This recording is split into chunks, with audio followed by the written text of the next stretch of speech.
Hello, testing 1 2 1 2. Hi, hello, hello, hello, 1 2 1 2. Hello. I don't know what this is. Yeah, hi. Don't need that because I'm not talking on that anyway.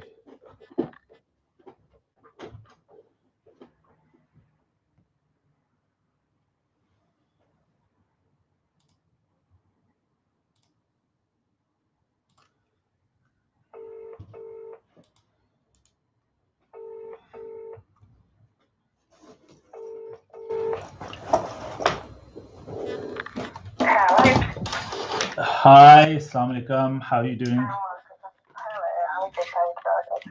Let me just put.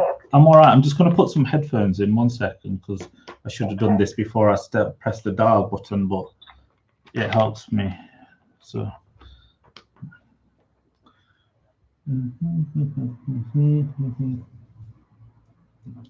Right. Can you still hear me? Oh, that's much better. You know, I've just been out. That's why I was just driving back. I'm just going to send you a link to something. 1 sec. Let's see that the right link. I don't know if you can access that on your mobile phone while you're talking. Oh, it's my live broadcast. You can actually see me while you're talking to me. If you had it. Well, you can do it.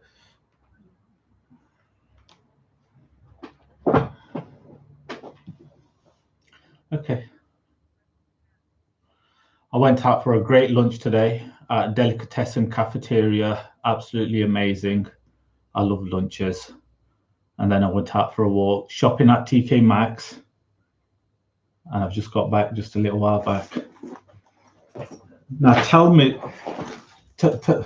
you haven't been working all day, because 3 days now I've been messaging you and you're saying, oh, you're not finishing until late at night. What's going on with the late hours? Is that just how you normally work?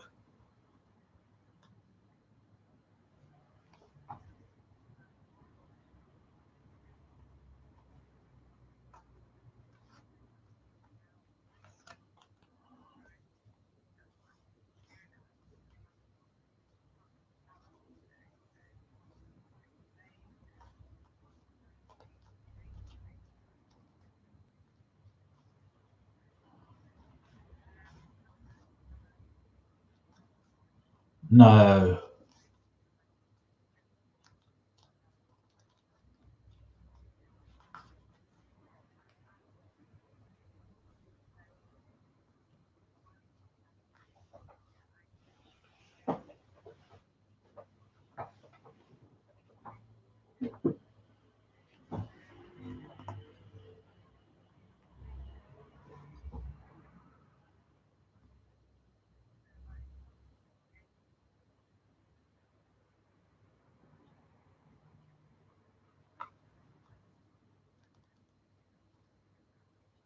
How are you holding up?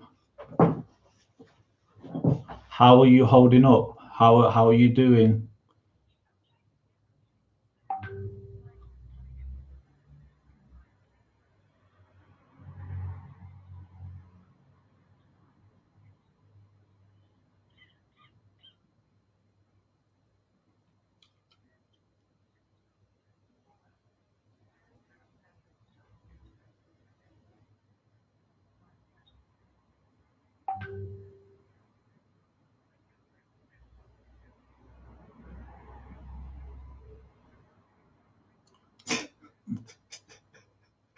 Well, you're telling me that's the first bit of time that you're actually going to get to yourself is Christmas.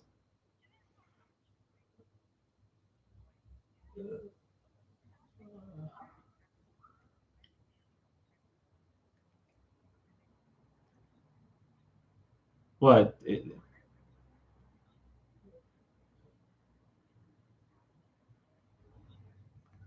yeah, it has. But I practice gratitude. So there's a book that I read on gratitude, and I read a book by Rhonda Byrne called The Secret about the law of attraction, and then she did a follow-up book, and it talks about being gratitude, being grateful. The Secret, yeah, it's a good book. But gratitude, the second one, and I even did this for last 2 years ago. What I used to do, I used to wake up in the morning, and I'd write little gratitude notes for myself, and I'd put them in an empty coffee jar. And I did that for like a good 2, 3 months. And every day I'd wake up and I'd say, you know what, I'm grateful for my legs, I'm grateful for my eyes, I'm grateful for my parents, my family. We live in a society now where we're always focused on problems and issues and where we're lacking and what's not going right, and we get into comparison. Especially in the Asian culture, when I was young, 16, I thought, by the time I'm 30, I'm going to be married, 2 kids, have a big house, big car, and everything like that. It's going to be a straight path. I'm intelligent, I'm committed, I'm hardworking, and I thought it'd be straight path. And I look at where I am now in my 40s, not married, no kids, in my own house, but I look at my health and I look at what I've got, and I think, you know what, I'm blessed. I feel absolutely blessed. If I try and compare with the ideal, I've realized the ideal only works out incredibly for a very few. If anyone's lucky, I don't think they ever get the ideal.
Oh, you have a very enlightened attitude.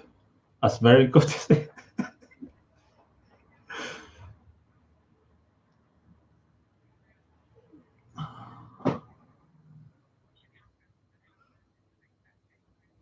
Yeah, but you know what? Even what you're saying is actually quite unique, because well, I think there's a combination of still wanting and desiring something different, but still accepting and acknowledging where you're at without. Um,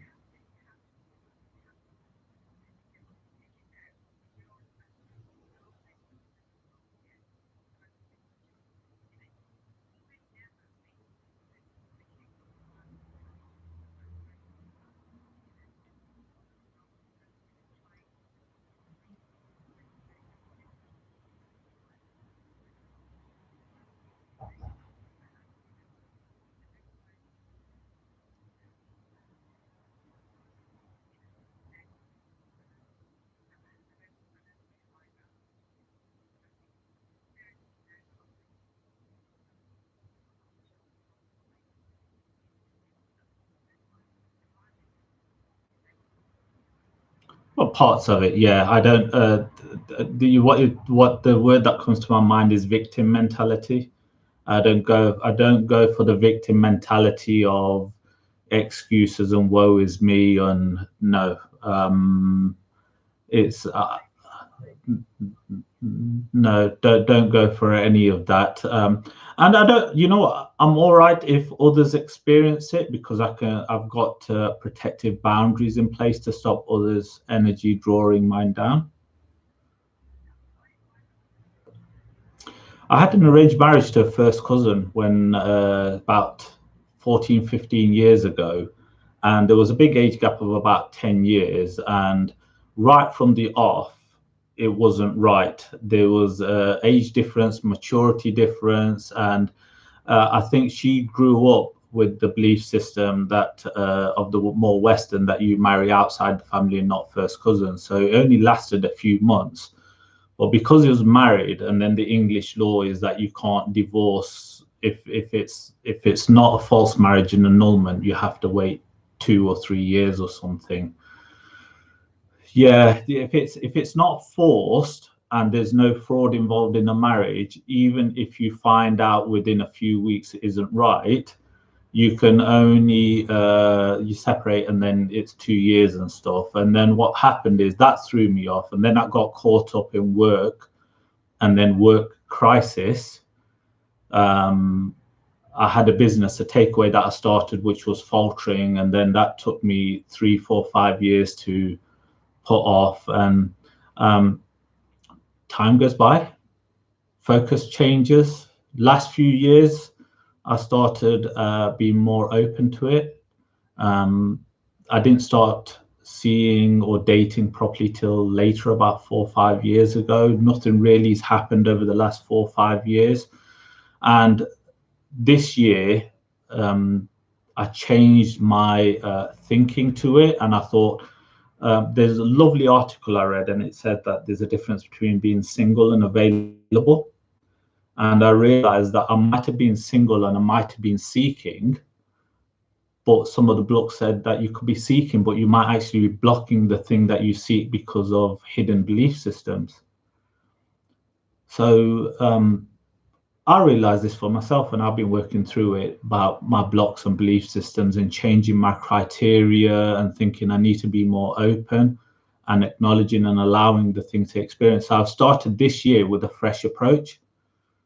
And I thought, yeah, no, it totally is. And I thought, you know what, the first thing I have to do is be open to the whole idea of a change in my life, because what you get comfortable with, the patterns you set become your comfort. So massive growth this year for myself. And as I've just literally signed up for Muzmatch just 3 weeks ago. And I've only the first person I messaged was older, but that was purely just for me to start having a conversation. And the conversation I had was that victim mentality. The person that I was speaking to was saying, oh, all the conversations I have with my girlfriends are guys are like this, guys are like this. And I said, well, look, if you're going into the day thinking that's how they are, then are you sure you're not sort of protecting yourself with a belief system just to stop yourself actually getting into a relationship? And the second one I spoke to, really nice, but I just felt that they had social anxiety with actually meeting up with someone. And I thought, well, if you actually want to progress and you want to look for a partner, sooner or later you're going to have to meet up with someone, not just have telephone conversations with them, because that's just a way of avoidance. It's you feel like you're doing something, but you're not actually making progress. So now I look at it and I think, whatever happens, whoever I speak to, something good will come out of it. Even this conversation, something good's already come out of this because we're talking. Whatever else happens, I've no idea, but my purpose is always stay open to it.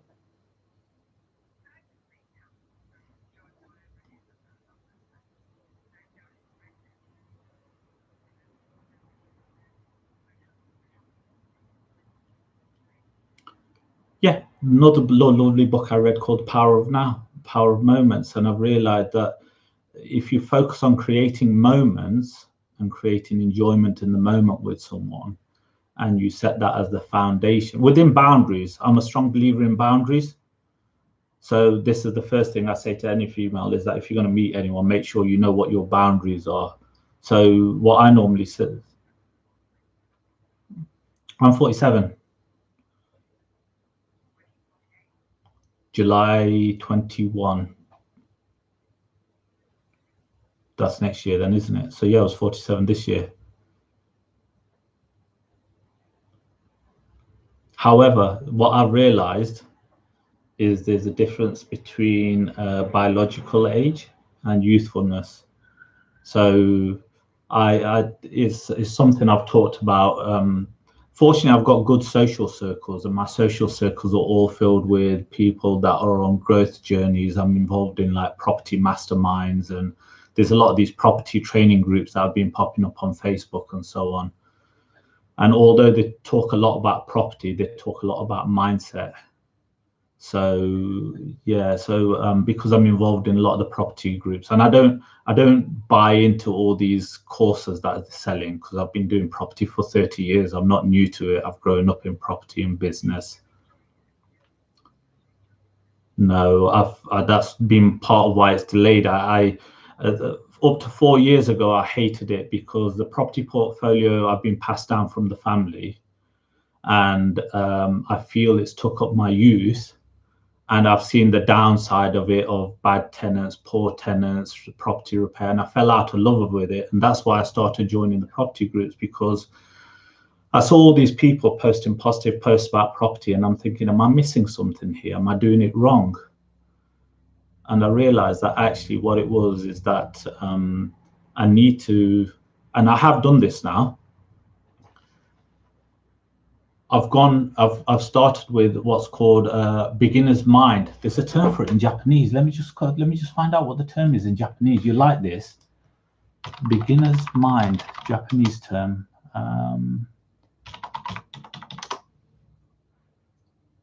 Shoshin. I'll send. Yeah. I'll send the word to you. Yeah, it's a lovely word. I'll send this word to you because it's absolutely beautiful. Because if you can approach life with this, it's a word in Zen Buddhism meaning a beginner's mind, and it refers to an attitude. So what happens is, as I was experiencing things, I started creating these perceptions on things, and I realized that a lot of them were limiting perceptions about what not to do, what doesn't work.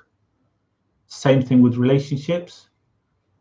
So this year, I've gone back to a beginner's mind, and I thought, you know what would it be like if I was a teenager and I was just starting on this journey, and I wasn't carrying forward any judgment, or I wasn't carrying forward any expectation or anything like that, and I was just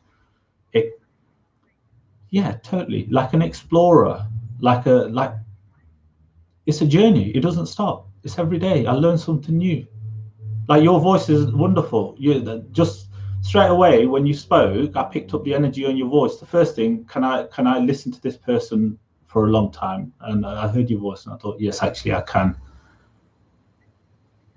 No, well, you're welcome. It's a straightforward compliment. I don't expect anything from it, but that's straight away I picked that up. So that's what I mean. Always looking for something positive. And I've done the same thing with property. I've started to approach it again and thought, hold on, I've got 30 years experience in managing property, residential, commercial, industrial building, tenants, court cases. I should be. The portfolio passed down from the family. I look after the family portfolio. I'm the second oldest of 6 in the family. Parents are both alive. I've got an older brother. Then there's me, 3 younger brothers, and a younger sister. And normally the oldest look after the family portfolio, but it's happened to land on me.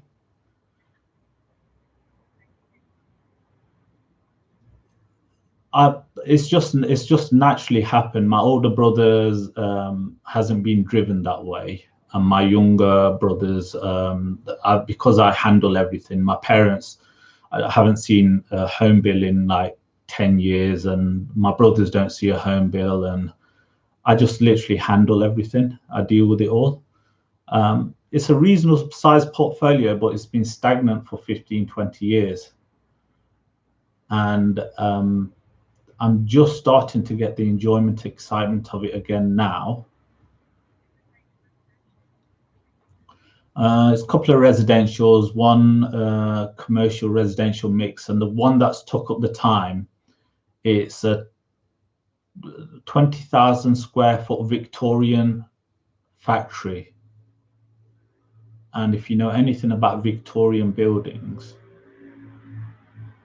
they take up, that's what's took up 10, 15 years, just maintenance and repairs.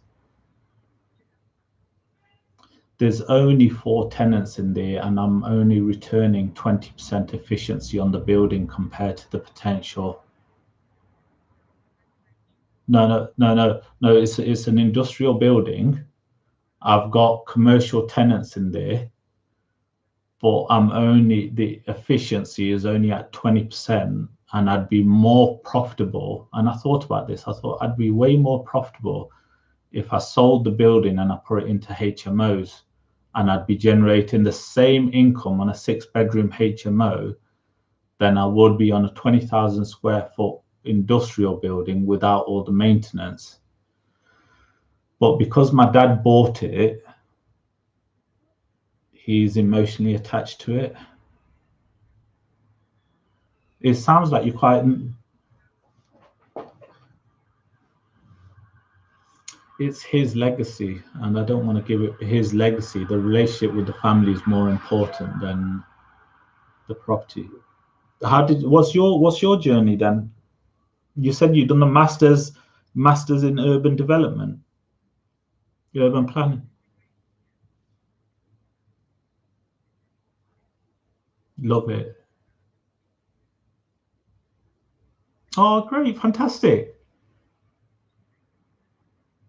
Listen, so let me ask you a question.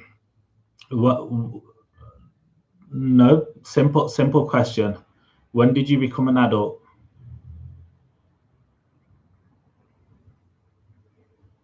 Whatever age you become an adult, whatever age you started to make your choices, wherever you are now with your career, you're partly responsible for that. So if you're not finding some value or enjoyment out of it, then you.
Yeah, total simple things that you can connect with. If you weren't doing that, then what would your alter ego be doing? What's your alter ego passionate about? What path would she be on?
You know what? You just hit a passion word for me right in the middle of that last statement. Flow, because it's flow. Because when you're talking about the way they look at things, they just look boxes on a grid. But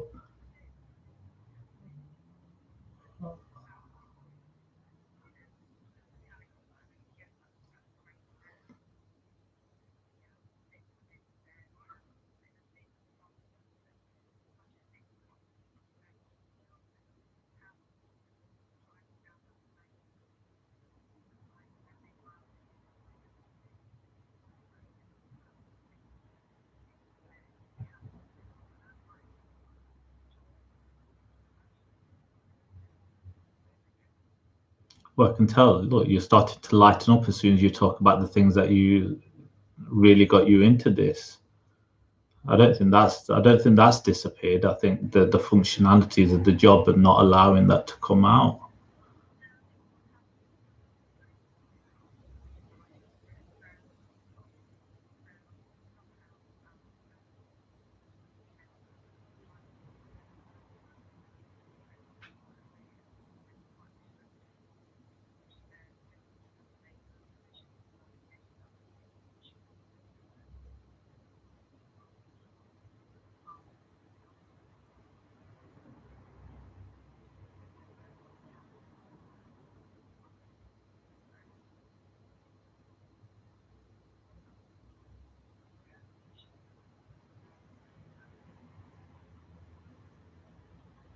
Have you managed to travel and have a look at other cultures?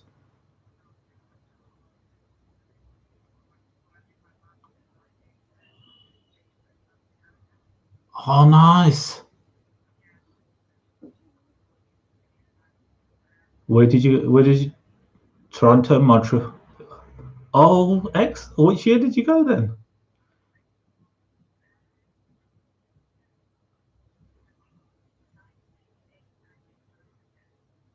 Oh, I love Toronto.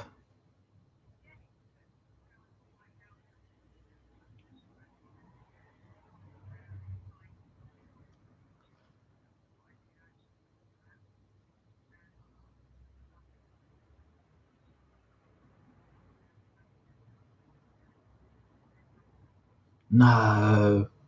Oh, you're making me so envious.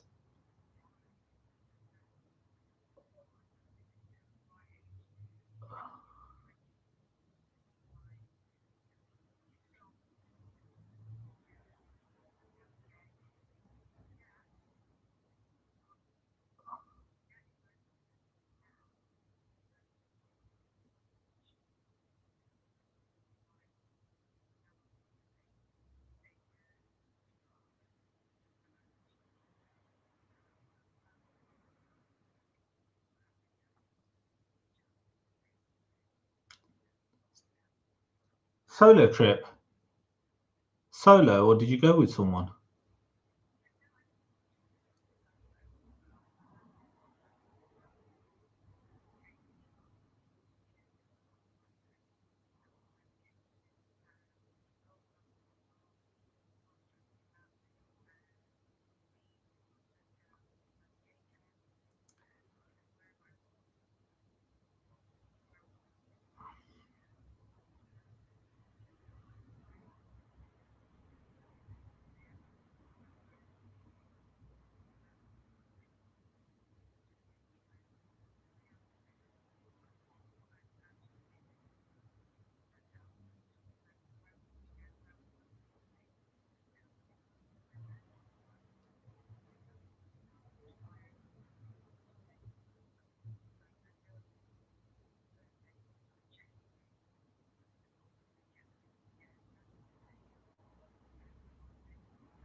What, you know what? That is amazing character from you. That's incredible.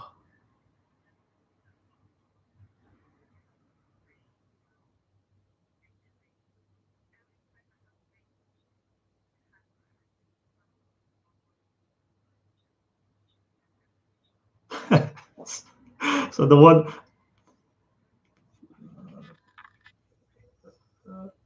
are you sure you didn't put it on a pedestal and you didn't want to disappoint yourself?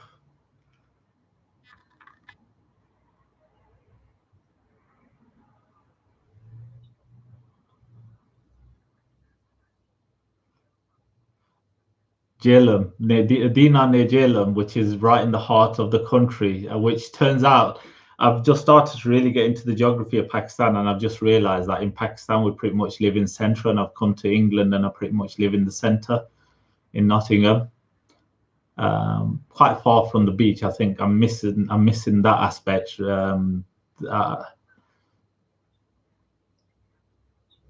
Yeah, I know. I've been looking at the geography more and more, and I've been connecting with Pakistani culture, Pakistani history.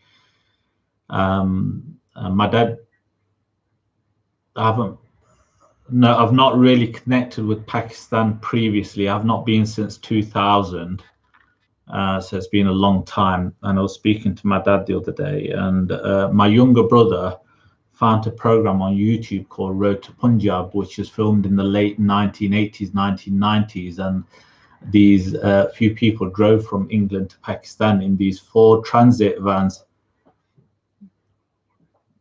So I watched it and I said to my dad, I said, "This is amazing." My dad goes, "Yeah, he did the same trip." And then I've spoke to a couple other people and they said they've done the same trip. So I've got a vid. Yeah, go on.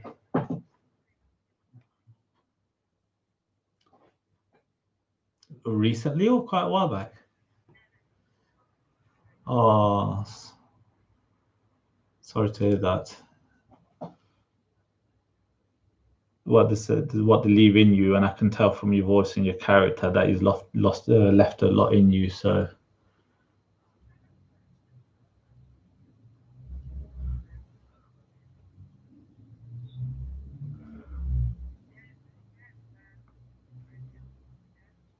I noticed on your profile that is you said that you speak Urdu.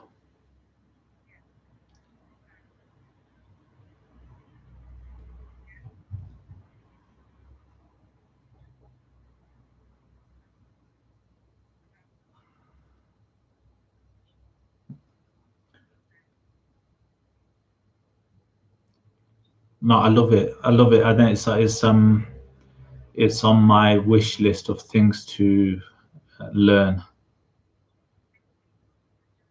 No, I speak Punjabi Mirpuri. My confidence, I can speak it when needed, but I rely on my English because I've spent a lot of years developing my English. So I default to what I'm really good at. And I feel when I started having a look at the language, Mirpuri Punjabi, I just find Urdu so much more classical, romantic, polite, beautiful. But at the moment, I'm doing Spanish because I just done Barcelona and Seville in the last few years. I know I love Barcelona. It's my favorite. You got the beach, you got the inner city. I just love the Spanish culture. Growing up in England, and this grey, cold, stiff upper lip attitude, and then having the Pakistani restrictiveness and religious beliefs, and then I look at the Spanish culture and the energy and the dancing and the movement and the sun and the food. I just No, I just went a couple of times, and then when I went to Seville and went on one of those, those tours that they do. I forget what's those two-wheel motorized things that you segways. I went on a Segway tour in Seville, and the girl guide said that, oh, yeah, Seville was under Islamic rule until this time, and then it got back under. And I spoke to a few people about the Islamic influence in Spain, in southern Spain, and how much of an impact it had. And I looked at it, I thought, you know what, I want to really embrace the culture. Then I watched a program on TV called Race Across the World, on BBC One. Not only was the program good, but the characters in both programs, and the Bengali boys won one, and then the older couple won the other one. But when they went through the South of America, because this is what you're talking about when you went South America, and they were struggling to get by because they couldn't speak Spanish. Because that's on my wish list to do. I want to do South America. Yeah. I've started removing all my perceptions of what's possible. So when like you asked me, could I feel like living in Spain? Yeah, I could. I'd have two places. I'd have one in Spain and one in here. Because I'm starting in the mindset believing of don't think how it will happen. Don't think from now based on my past experience.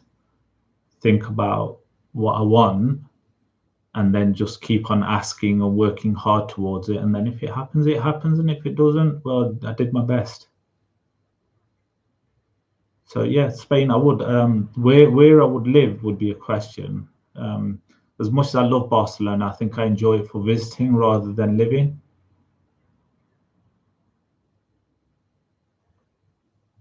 So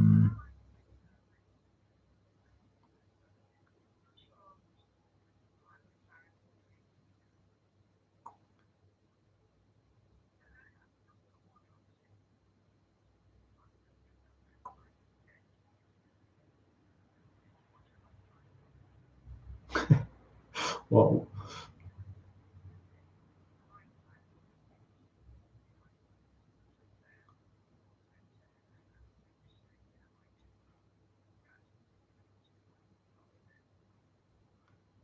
no, you got some nice choices there. Can definitely tell. It's. I can see where you're coming from with some of those choices.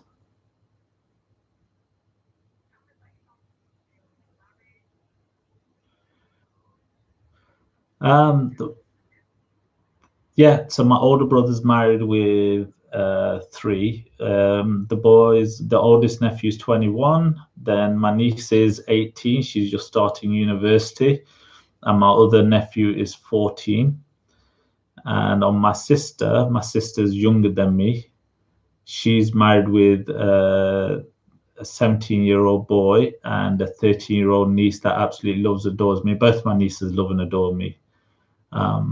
No, yeah, because I love them as well, and so I'm fortunate in that respect. My younger brother just got married from someone from Pakistan, and then she's came over a couple of years ago and lives with my parents.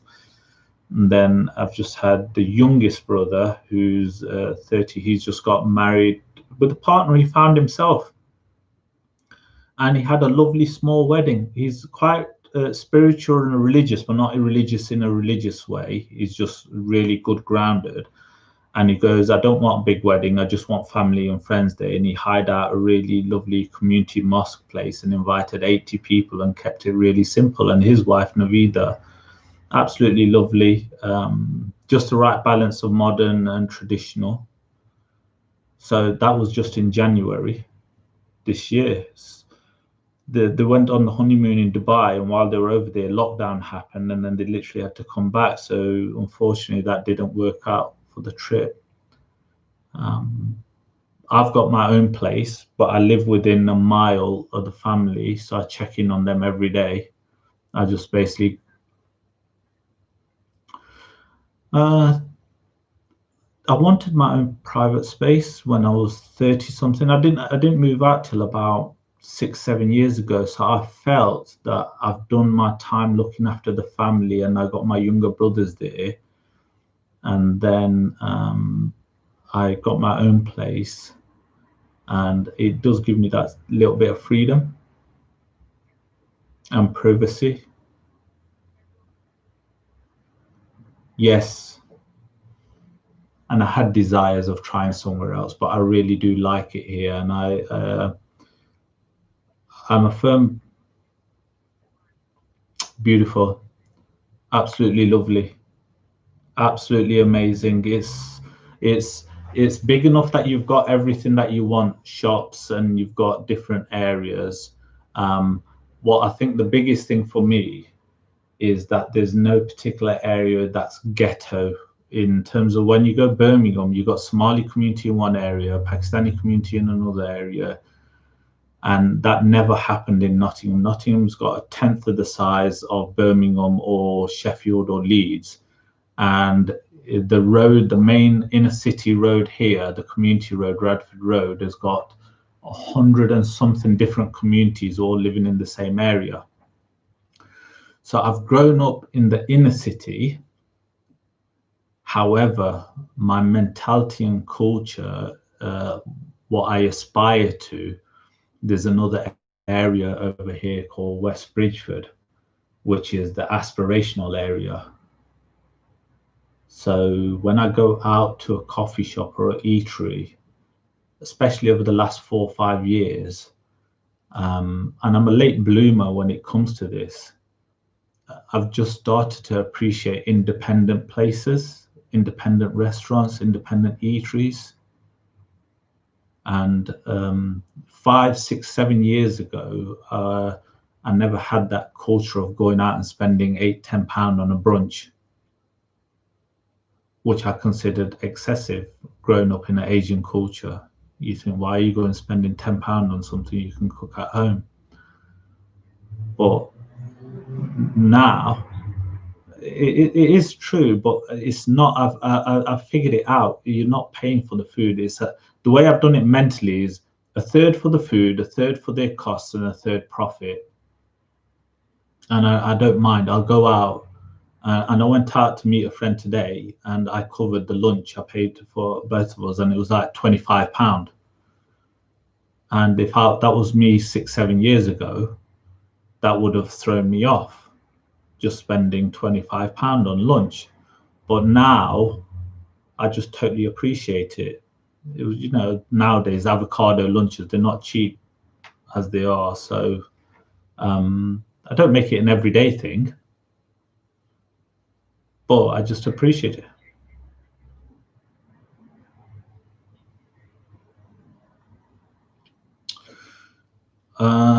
I'm on a early riser thing, so part of this growth thing is to get the most out of the morning and have a morning routine. So get up early, about 6 o'clock, do some reading and journaling so that I fill my head up with positive stuff and write down things. And then I've got a very small home routine, exercise one, because the gym closed down, so I had to develop a home routine. So I do a 30-minute home routine. Then about 9 o'clock, 10 o'clock, I start work. I've got a couple of labourers on at the moment that start at 10 o'clock. I'm not doing much building works at the moment, just general maintenance. They finish about 2, 3 o'clock. 2 o'clock they finish, but sometimes it overruns. Then I'll do a little bit more office work, and I'll keep the evening to myself, and then stop by the family home, checking on them in the evening. And that generally works during the week. Nice, easy, simple structure. Weekends are normally free, but on Sundays I've been hosting I've got a friend, she does a property mastermind, and because I'm quite technical, I've been helping her on the technical side with her mastermind. So every week at 10 o'clock, there's about 8, 9 people across the country dial into a Zoom meeting. And what we do is we review the week, and basically questions like what went well during the week, what didn't go so well, what did you learn, and what can you do better. And every person spends a few minutes sharing. And then after that, it's free. Go on. After that, free. After that, I'm free after Sunday afternoon. So the finishes, the last session is this Sunday. I'm free after this. So what about you? How are you keeping your days busy?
Yeah, before they change the supermarket opening times and stuff. Yeah.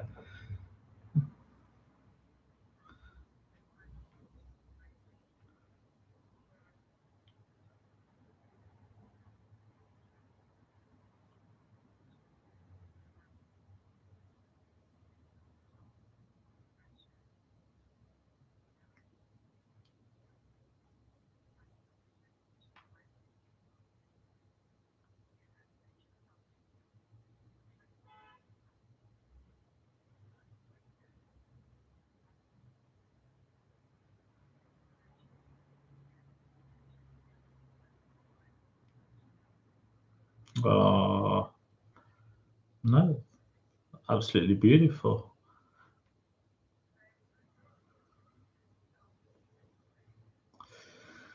They are, and that's what I was going to say. So you just told me like how you like to spend your day. You know what? How do you normally do your first meet? Do you normally like someone comes up to see you at the family, or do you normally just arrange a coffee meeting, or how do you? What's normally comfortable for you?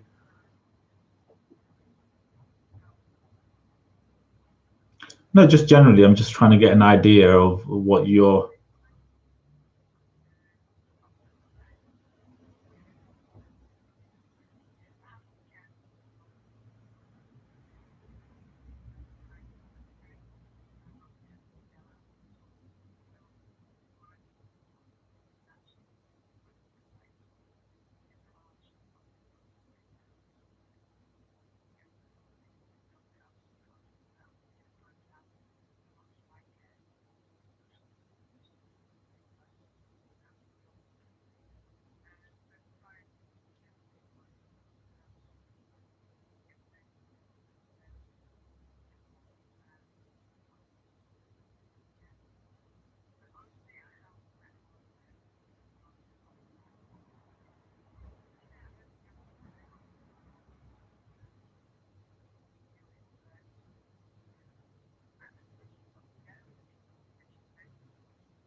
No, it just gives me an idea. I totally agree with you, and I normally say this to keep it simple on the first meets coffee because you don't want to make it a big meeting where you're having dinner or something, and if you don't click, you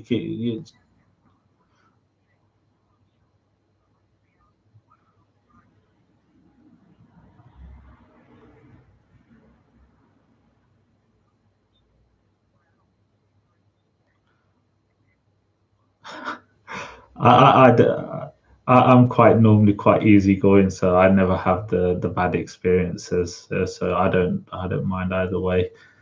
But at least it gives me an idea. I did have a lot. You know what? I never even know what area Dronfield was. I never heard of it before.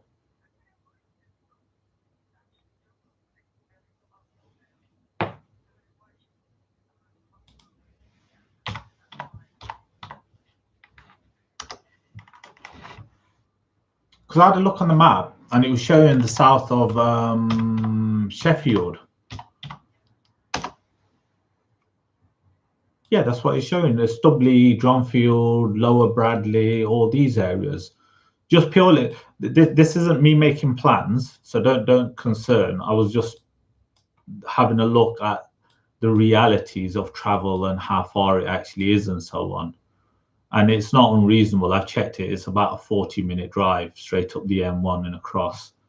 And I've done Sheffield because one of my favorite places up in Sheffield, which is the Botanical Gardens. So I've been up to the Botanical Gardens, and then there's another area around Botanical Gardens. I never remember the name of this place. Let me see if I can find it. There's there's the Botanical Gardens. I'm just having a look on the map because there's this lovely girl. She's got a little coffee shop up there. Pom, that's it. It's called Pom. I was driving by there and they do these Australian baguettes, open sandwiches, and I never heard of them before. So my sister-in-law, not my sister-in-law, my cousin, which is my brother in, you know, my brother, my sister-in-law's sister. Do you get that? So my brother's wife's sister is married to someone in Sheffield, and she goes, "Oh, we live around that area." So when I was having a look on the map, I thought, oh, okay, I get the idea now, roughly where it is. Which is POM. It's called POM. Yeah, POM. Yeah, yeah. I'm just trying to find it. Let me have a look for it, because I hate things when they pop into my head and I can never remember. POM, Sheffield. It's on Shadowvale Road. Yeah, it's saying Shadowvale Road. Yeah, because it's right near the student area. It's where all the students, and normally when you go into those areas, you normally find, that's it. Yeah, Shadowvale Road near Hunter's Bar. Eccles, that's what it's called. Eccles, just behind. Yeah, that's the area. That's it. You've got it.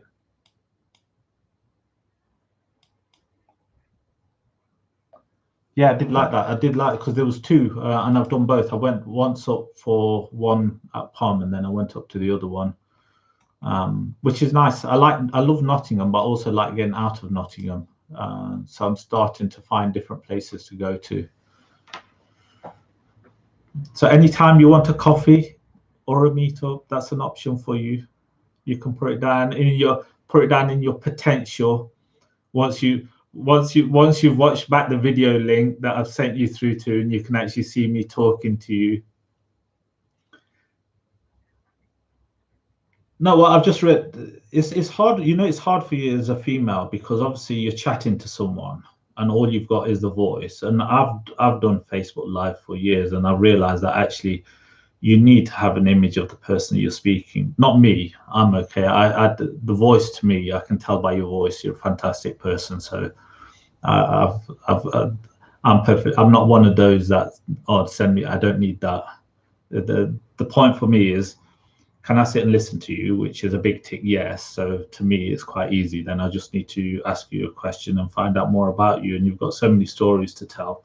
So envious of your trips, though. The fact that you did it when you were in your where your mind wasn't, you still had that future thing, and you experienced all that. I'm having to overcome that resistance. Like, I've got things to do here, so I have to find time or make time.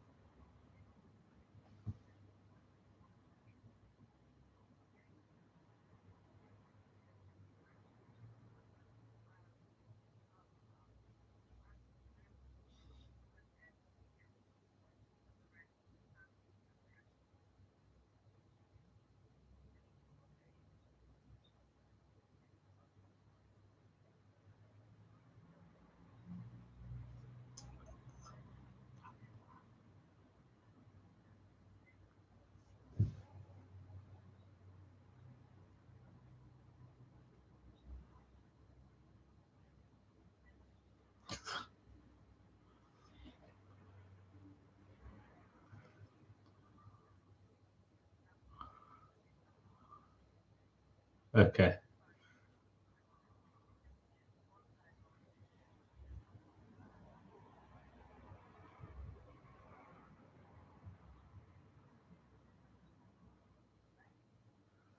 Yeah.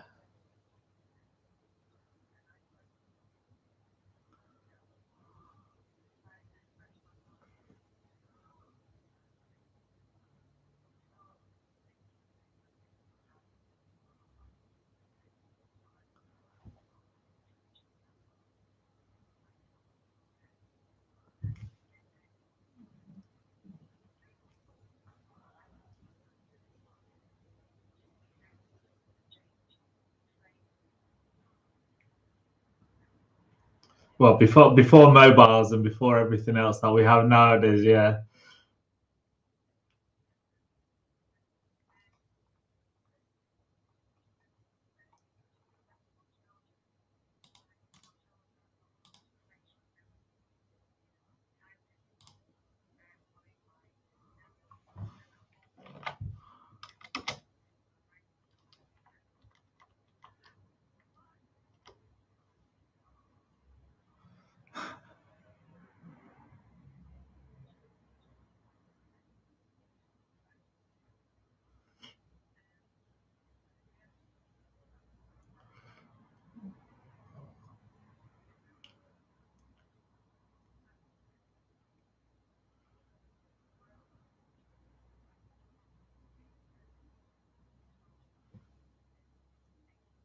Yeah,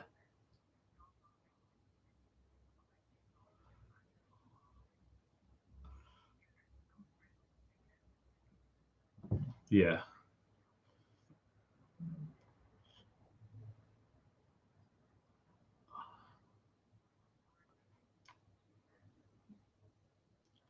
I get that from you. I get that you can make friends easy. Yeah,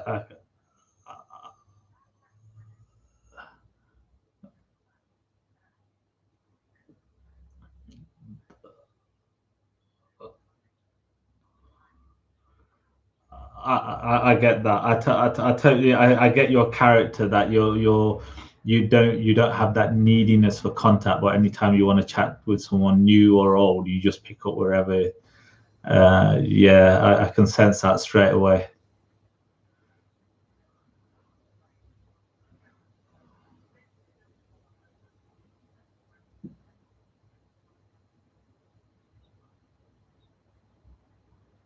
Yeah.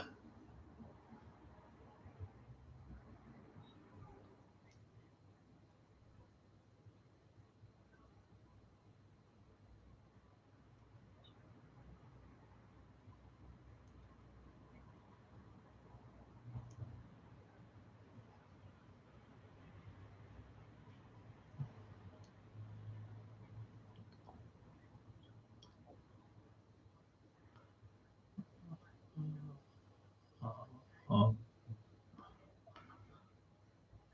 can I give you a suggestion? And this is from my own personal experience this week. Get another mobile phone and move all your social media over to the other mobile phone for your WhatsApp groups. Well, because I'm in that personal development group, there's 4 or 5 groups, and everyone's posting every day about we're doing this, we're reading this, we're doing this, and then I'm seeing all the notifications, and then Facebook notifications pop up and LinkedIn, and I noticed I was just using it as a form of distraction instead of doing work. So,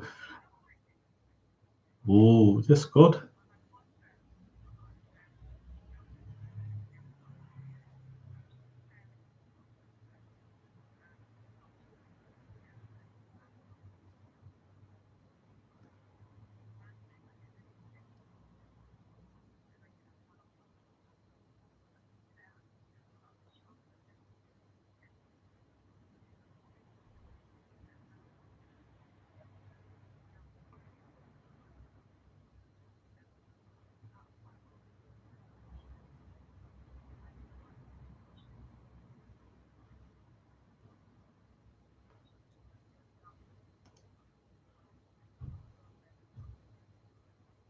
Stay focused. Yeah, no, that's fantastic. I think for me it was different because I'm sort of facilitating groups, so I felt a sort of like having to be there for people when I didn't. So that's why I operate, and I don't carry it with me. I don't carry 2 phones. I literally lock it in the drawer. So I've just it's not 2 phone person.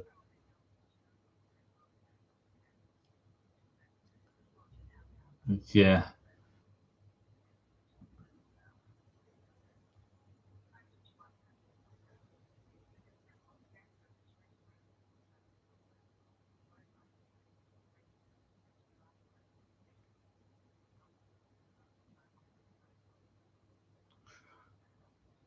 no, good for you.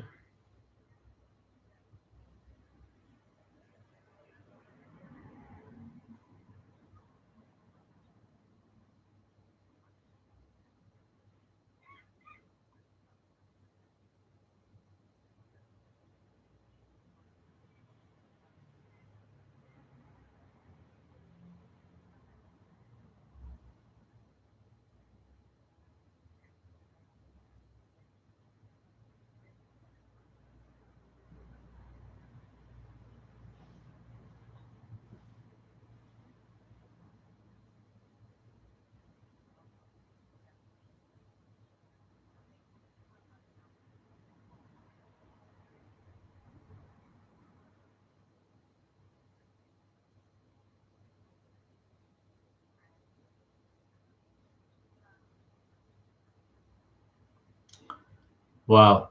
Are you in a leadership role?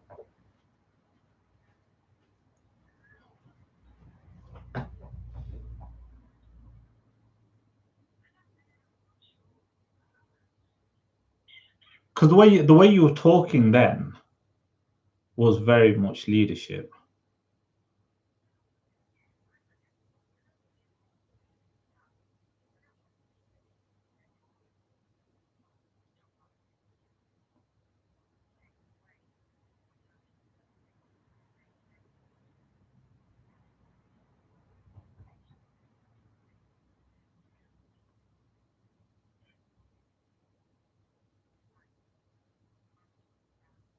His HR, yeah.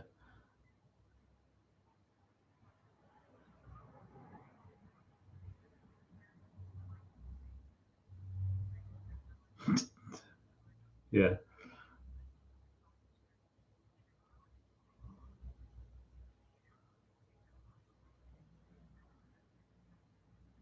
It's them and us. No, but I'm just sensing, just from the way that you're talking, you've got strong personal leadership qualities. Even if you're not a team leader, I can sense that you've got. I mean, the fact that you've traveled, that you've done all the traveling, and you enjoy what you're doing, and the way that you're speaking to me, you're not.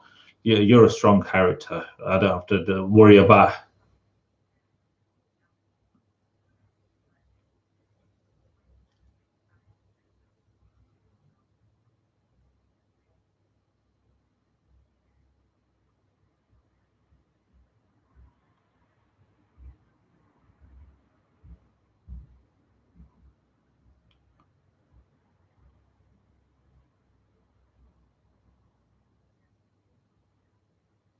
what's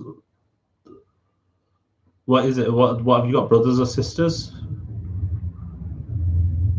And what's the age differences between you and?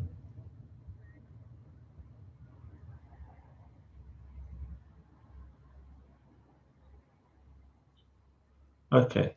So the reason I'm asking is that one of the reasons why I felt I never missed out starting a family is I sort of did that co-parenting role. So as I was growing up, I did that little bit of babysitting with my youngest, and I always felt I was actually sat down doing my journal one day, and I thought, do I feel that I've fulfilled part of my parenting as I was growing up, being sort of like a mature older brother sort of thing.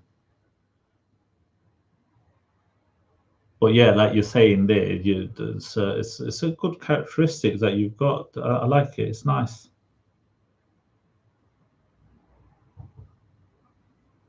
But I tell you, I like it is.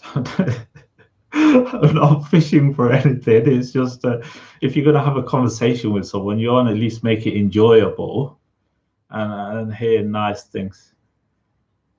Yeah, no, you know what? It's been fantastic. You, like I said, I always knew it would be fantastic anyway, but you really have topped it off. So, thank you very much. Straight away on the text, first of all, you're staying in touch. So I'll break it down for you. The fact that you're responsive, that's one of my first tests. Is not, it's not about the photos, it's not about the profile writing, it's a check-in, is the person actually responsive? So if I message something, are they actually responding back? Because at least that shows not necessarily an interest in me, but an interest in something different to what they're experiencing, that they're open to something happening, whatever that is. So that's a good starting point to have responsiveness. Then the message itself, even though we never even chatted, I can pick up a lot just by the way a message is structured. It's not just a short yes, okay, no, one word answers or anything like that. It's actually reasonable and polite. I mean, you messaged me asking free in an hour, nice. So just the fact that we sorted out a time to chat, it's a good starting point.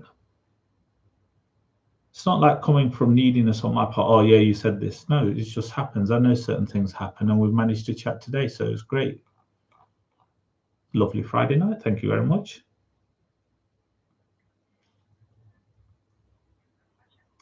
No, you're welcome. And what I'll do, seeing as we've had a good chat today, and I've got a general idea of how your day is structured and so on, and I'm fully aware that you've got, I take it into account that as it is right now, and with your mum's health, nothing immediately is going to even be planned about meeting up. But I'm sure we can find out more about each other when we're chatting.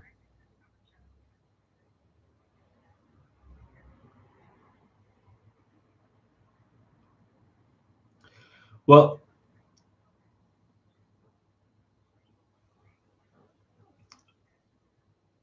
so, so what I'll do when we do plan that, once we've chatted a couple more times, I'll make it easier for you. So you can. I'm quite a well flexible person.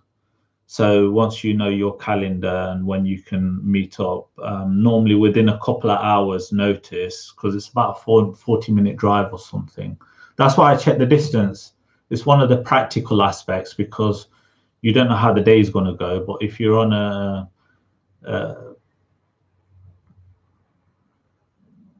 short notice, ooh, even better.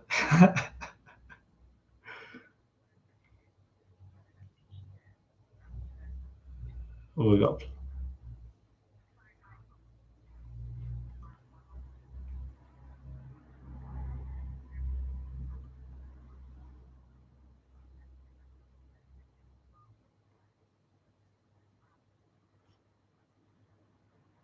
oh, lovely.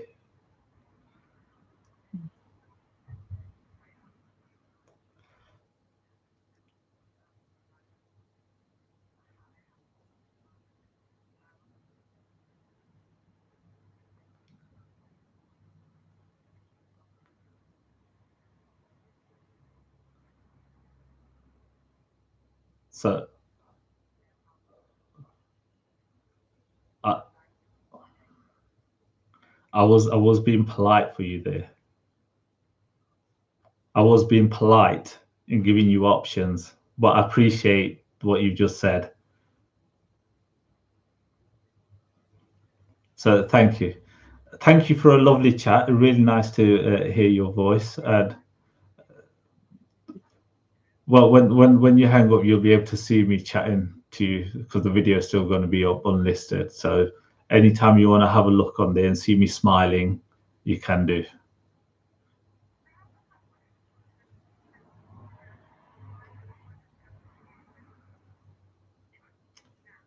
When I hang up and I finish this, then you can click on it, and then you'll be able to go through anywhere on that video and see where what we were chatting about. You won't hear your voice; you'll only see mine because I've got you on headphones.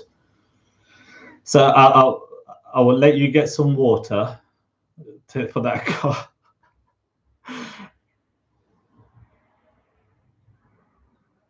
All right, chat soon. Okay, take care. Right, bye.